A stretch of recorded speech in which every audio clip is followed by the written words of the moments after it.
श्री राम जय जय राम। दक्ष सुतन उपदेश जाई, तिन फिर भौन न देखा आई। नारद भगवान को आप सब जानते ही हैं। वह विष्णु भगवान के कितने बड़े भक्त हैं। हमेशा वो नारायण नारायण नारायण कहकर किसी से भी मिलते हैं तो हमेशा वो भगवान विष्णु की ही नाम लेकर के सबसे मिलते हैं। सृष्टि के आरंभ में जब सृष्टा ने दक्ष को यह आदेश दिया कि सृष्टि होनी चाहिए और यह कार्य आप ही कर सकते हैं, इसलिए आप इसको करिए, तो दक्ष ने 10,000 हर्याश्व नाम के पुत्रों को उत्पन्न किया और उन पुत्रों को विभिन्न दिशाओं में सृष्टि के लिए भेजा। वो सब गए, तप करने लगे। तप करते समय ही संयोग से नारद भगवान की उनकी भेंट हो गई। अब नारद जी ने उन सभी पुत्रों को ऐसा उपदेश दिया, ऐसी भक्ति दी कि वो सब के सब विरक्त हो गए। इसलिए सृष्टि का कार्य रुक गया। दक्ष को पता चला।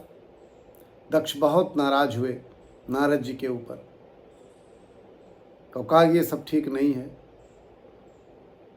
जब मैं सृष्टा की आज्ञा से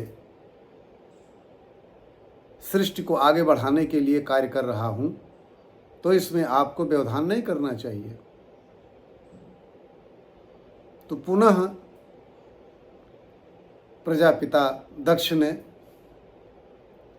सरलासु नाम के 1,000 पुत्रों को पैदा किया और उनको भी सृष्टि के कार्यों में लगा दिया। वो सारे पुत्र निकल गए, वो भी तप करने लगे विभिन्न दिशाओं में। और तप करते करते उनसे भी मुलाकात नारद जी से हो गई। अब नारद जी उन सबको उपदेश देने लगे, वही भक्ति का, वही चिंतन का, उसी आध्यात्म का। तो जो सरलास्व 1,000 पुत्र थे, नारद जी से प्रेरित होकर के सृष्टि का काम छोड़ करके वो भी सब विरक्त हो गए। तो फिर दक्ष को पता चला कि भाई ये तो अब तो 2 बार हो गया, अब तो बिल्कुल ठीक नहीं है।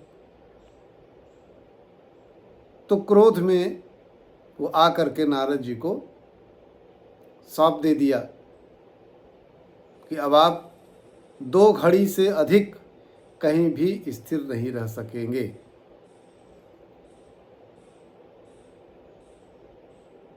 हम लोग देखते हैं ना कि नारद जी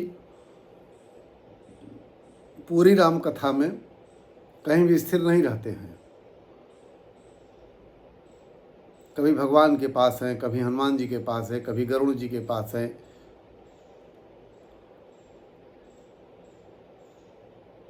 और दक्ष के क्रोध को शांत कराने के लिए ब्रह्मा जी को आगे आना पड़ा कि भाई जितना दे दिए नारद जी को, अब इससे अधिक और कुछ न होने पाए। तब जा कर के नारद जी को तो जो हुआ ही, तब जा कर के दक्ष ब्रह्मा जी के उस हस्तक्षेप करने के पश्चात तब जा कर के दक्ष जी शांत हुए। इस प्रकार आगे सृष्टि का आरंभ हुआ।